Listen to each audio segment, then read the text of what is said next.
Good morning. What day is it? It's Tuesday, and it's a little overcast and rainy today. I was just at the coffee shop doing some computer work. What else? What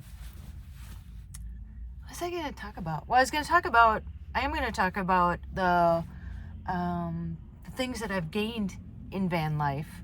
But it's weird. I have been so absent-minded recently. And please tell me if you're going through this too.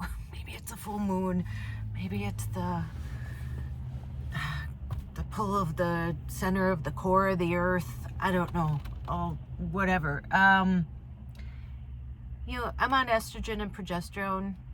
Well, and I guess maybe I'll give you an update on that. Because I talked about that a long time ago. I'm off at Lexapro. I'm fine now. Like, the withdrawals are done. Feel good. And I'm on estrogen and progesterone. And so the progesterone is a pill form. And it's estradiol. It's a patch. And she said it's just easier because then it doesn't have to go through your liver. I think it just goes into your bloodstream. So anyway, there's a story here. So I had like, I think 4 patches left, 3, maybe 3. Anyway, I keep them in like this little round zipper thing. It's 4 pills. It's like a pill holder, like a travel one. But I took the pill part out of it because the caps broke off. And then I used that and I just put the patches in there. They like just these thin little things, and you rip them open and then you stick them on yourself. That's what you do. And I went and got my prescription for them. And when I came back to take them from the box and put them in my little carrying case, and I keep them right in, like by my sink, I have this kind of basket. And I just put one on that morning. This was Sunday. And they are nowhere to be found. Like, nowhere. Nada. Nowhere. This van is 19 feet long. It's like the Bermuda Triangle of vans. You think I could, like, I put something somewhere and you think, yeah, I'll know where that is. And no. I searched up and down. And I'm like, I know I threw away some trash that day.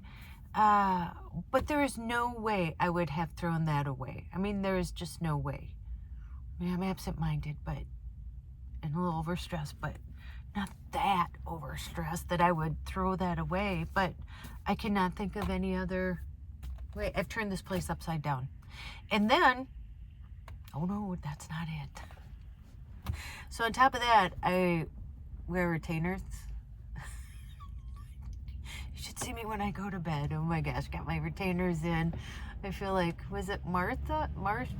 Remember on the Brady Bunch? Or was it Jan who got the braces? But yeah, so I still wear a retainer. And I use like Polident, that fizzy stuff, to clean them. Because they're like plastic type of material. And so I put them in a little dish with water and had them in there. And I've been so clumsy. I somehow knocked it over. And then, so I'm trying to clean up the water. And I went to like there was just a little bit of water left to throw it out. Well, one of them was in there. And it was on the ground outside the van. So I hopped out to get that. And then I'm like, the other one must be in here because it had tipped over. And I was cleaning up all the water. Still have not found it. Still have not found it. The other one. Thank goodness I have like 2 more. So, I mean, it's okay in the end. My teeth I can still wear my retainers. But yeah, can't find it. Can't find it. The Bermuda Triangle. It's gone. And I was telling a girlfriend at work yesterday, I worked at Walgreens again. We've been short people. And I said, my estradiol patch, I cannot even imagine. She goes, do you think somebody got in the van? do you think they stole them? Yeah, everything else is here, but they stole my estradiol patches. Those must be, you know, people are jonesing for some estradiol patches. I'm like, the progesterone pills are right next to them. They take those. I'm like, oh, is estradiol like the catalytic converter of, you know, drugs now? It was so funny. She goes, do you think somebody got in and stole them? Unless it was a mature woman who's lacking on estrogen. Probably not. And it doesn't work unless you have the progesterone. You take them together. And talking about that, yeah, I'm on the lowest dose for them. And I woke up with headaches every morning. Like, it was always at the base of my neck for years. I ate ibuprofen like chiclets. And I know that's not good for your liver, but it was just the norm. And since I've been on it, I haven't woken up with a headache like that, unless it was like self-inflicted, since then. So that took care of that. So, anywho, yeah. So I don't know what's happening in here. I wonder if I have a ghost or something. Okay, well, let's get, oh, and then the story time. Thanks, you guys. I had so much fun doing that. And, here's the thing. Somebody said, oh, you should have pictures. I had pictures. I had tons of pictures. And I just didn't put them in there. Again, I don't know. This is not working right now. This is not, nothing's computing. It's not working right. But yeah, I had a ton of pictures of them in their boat and, yeah, whatever. And I didn't put it. So, note to self for the next story. You'll have pictures in the next story. And watch, then there won't be any pictures for that story, and that's just how it goes. All right, I made a list. Let's just do this. So things I've gained in van life, and probably the ones that you probably would just think that you would gain in van life. First of all, my freedom. And I'm not talking about freedom from like working. You know, I work a lot. It's even a sense of freedom, but freedom, yeah, I was trying to think. Well, first of all, freedom that I don't work in an office anymore, a 9 to 5. For me, for some people, they love that. They love, you know, the, what is it, like, that they can count on that. They have a schedule. For me, you know, I'm all over the place, and that's just my personality. Somebody said, well, on here, I think a couple people said maybe you have like ADHD, and who knows, I probably do, but I like it. Like, I wouldn't change it. I like not being, I don't know, getting too comfortable. I guess that's how I'd say it. I like not being too comfortable. I always feel like I have to challenge myself in some way, although maybe not this much.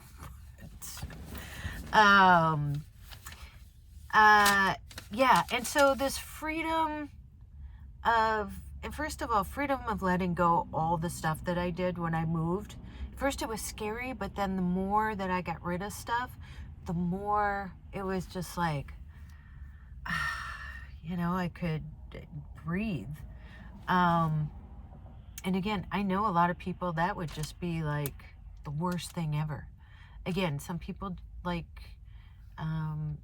you know, the same thing happening. And then when I got in the van, one of the biggest things I gained is the traveling cross country and seeing, you know, all different states and, you know, tiny, tiny towns to going through big cities, the breathtaking views of Utah. I was just telling somebody about that last night. You know, there are times I would get out and want to take a video or a picture, but I wouldn't even do it because I knew it would never do it justice for what I was seeing with my own eyes. And so I just kind of kept it to myself and just, you know, stood there and looked. Most of the time, it looked like a picture or a postcard. It didn't even look real, the views I was looking at. You know, and Montana and Wyoming and you know, all those beautiful places, and even like Oklahoma or New Mexico, and even all the things that I went through, like, you know, just, you know, the drive and all that. It's still, the driving makes me feel free. And I told you before, I didn't like driving before this, especially driving places I didn't know. And so I guess another thing I gained was now liking to be places that I don't know where I am. Never thought I would have ever said that before van life. And actually now I'm feeling confined to where I am now. I feel like I have to move, but I won't. Not for a while. But you know, that just picking up and going. And that was another thing that. Here's the thing too: when you're in a van, you know, you go stay somewhere, you park somewhere. Even if I'm in a Love's parking lot, and the person next to me is like playing their music too loud, well, I just hop in the front seat and I just move. So here's the thing: if you don't like your neighbors, not like a house, you know, where you're stuck there, and you don't know half the time when you move in what your neighbors are going to be like. Hopefully, you have good ones, but that you're just mobile. If you don't like where you are, or you don't like I said, maybe who you're parked next to, no problem. Just get up, turn the key on, and move along. And so that freedom of not having to be stuck somewhere, you know, in your home that you're spending so much money on, and having to deal with that. That's my first townhouse. In the beginning, it was great. And then that's when the bubble burst and everything, and then people were renting them out, and then just like frick-frack happened, and Jesse was pretty small at that time, and yeah, and I ended up selling because it was just getting too much, and I ended up the president of the townhome, and then there was a time where I didn't know they were just, we had a meeting. I didn't know they were, you know, voting for new people. And somehow I got voted in as the president. And then what happened is then everybody left the complex. And I was the only one on the board. And I was really close to the guy, the management guy, Donnie. We're still good friends on Facebook. I said, hey, Donnie, since I'm the president and I'm the only one on the board, can I make any rules that I want to? And he goes, yeah, pretty much, Tracy. So I kind of did, but all good rules, all fair rules. Yeah, so just that freedom of not, you know, having to, I guess, stay somewhere that you're not happy. Meeting such great people along the way. I mean, like I said, I personally have only met really great people, like people who've wanted to help and, you know, talk and tell our stories and stuff like that. And Keith and John, I made friends for life with them. And somebody just said, random people are like, I get a comment, what happened with Keith and John? Are you guys still friends? And I've said it before. Yes, we will always be friends. We always support each other. Keith's in Canada, back in Canada. John is, I think he's in Iowa right now with his parents. You know, I'm back in Minnesota. And yeah, that's the thing when you travel, especially when you're winter travelers. Like Keith in Canada can only come to the U.S. for 6 months because, you know, you get a visa and he can only come. And listen, they're dealing with their own things. And so we all will randomly write each other and just check in and just really support each other. We'll be friends for life. We'll be friends for life always.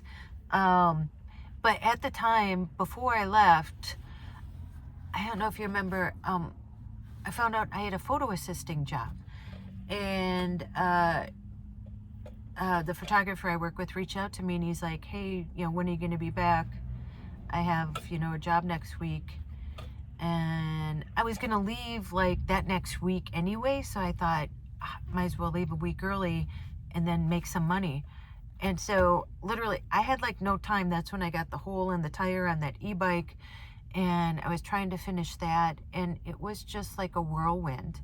And I literally finished it, got on the road, and left. And thank goodness, because that's when I had to deal with all those high winds and the drive from heck back to Minnesota.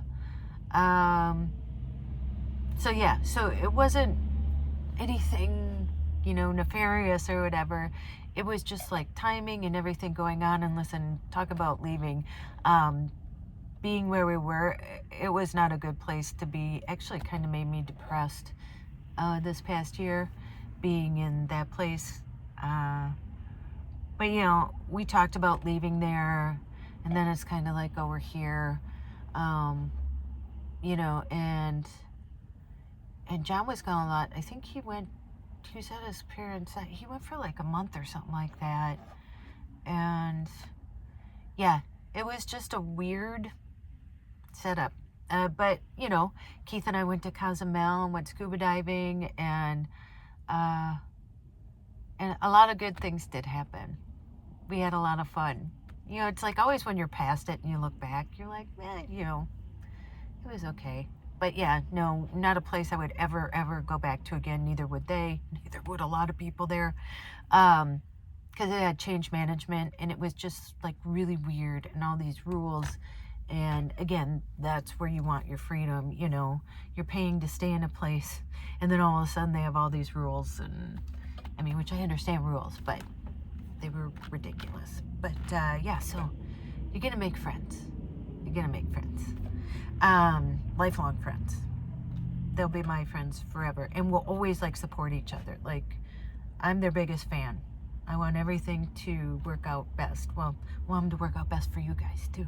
Oh, and speaking of that, you guys, if it wasn't for van life, I wouldn't have started a YouTube channel, because I wouldn't have, you know, wanted to show Joy what I'm doing, because she's like, how am I going to know what you're doing? And then, I mean, I never, ever expected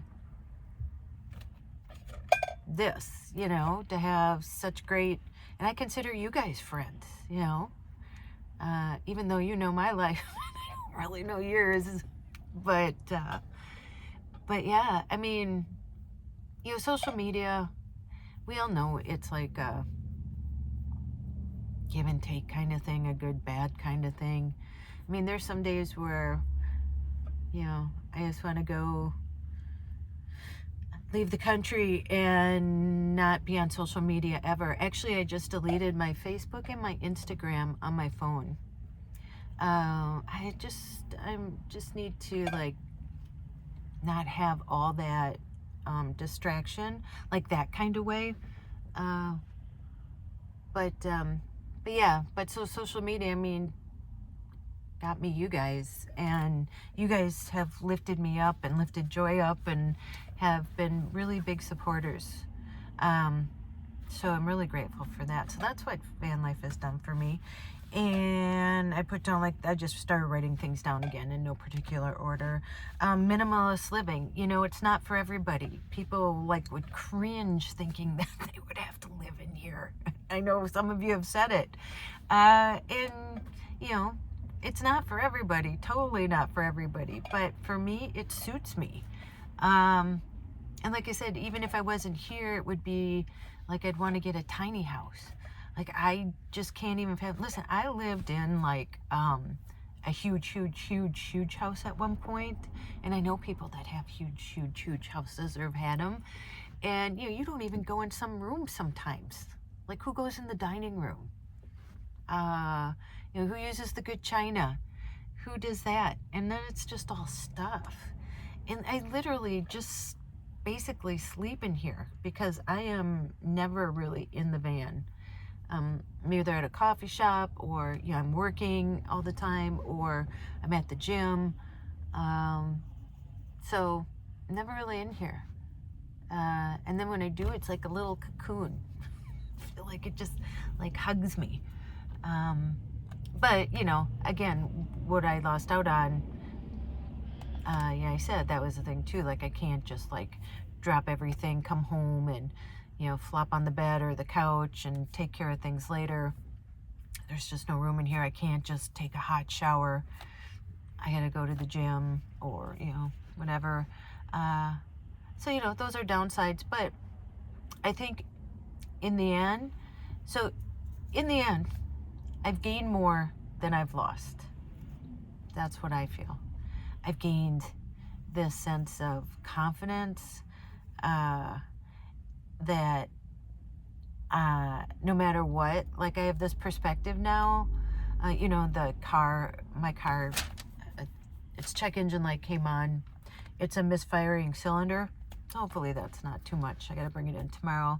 But, you know, before I would be like, oh my gosh, I got, you know, all this. And it's like, well, you know what? It'll just work out. And same with my prescription.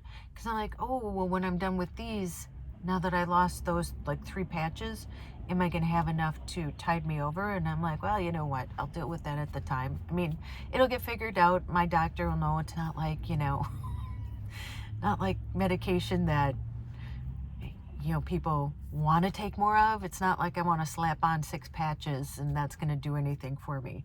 So if I need some in the interim, I can get one and whatever, and it'll all be fine. It always is. It always is. So yeah, I've gained nothing isn't, there's always a solution to something, and if there isn't a solution to it, there's just ways to divert around it, you know, and or acceptance. And I've come to the point of acceptance. So I think I'll end on that. So yeah, I got a lot to do. I got another bike to pick up. I can't tell you guys. I got like 4 bikes that I'm working on. So yeah, so that's it. All right, I'm gonna let you go here. You. Yeah, you. You? I'm talking to you. Go out, make an adventure, no matter how big or how small. You have to sell everything and move into a van. I did that. Go call someone you love, and as Joy says, tell them that you love them. And oh wait, next week, actually we're going on a road trip. Next week is, I'm going to Fargo to do makeup. So I'm taking you guys along. We're going to Fargo. It's just a 1-day shoot. Actually, I'm traveling Thursday. The shoot is Friday. We're going to put it all in 1 day and then may roll into Saturday, but then heading back home on Saturday. So I'm going to take you guys with me. And then in July, I am going to Wisconsin for a festival that I haven't been to since I was in my 20s. And I'm going to go see my girlfriend whose husband passed away from stomach cancer. I think I told you. They found out like Christmas, and 2 weeks later, on New Year's Day morning, he passed away. Most liveliest, athletic person I've ever met in my entire life, and that's saying a lot. And so I reached out to her, and we're getting close. And actually, she's actually just left for Spain. She's going to Spain this month. And her and I are going to Bali in November. So we're going to be planning that when I go there for this weekend festival, because it's where she lives. So got that to look forward to. So, and don't forget your magic. Okay, I will see you in the next one. Bye.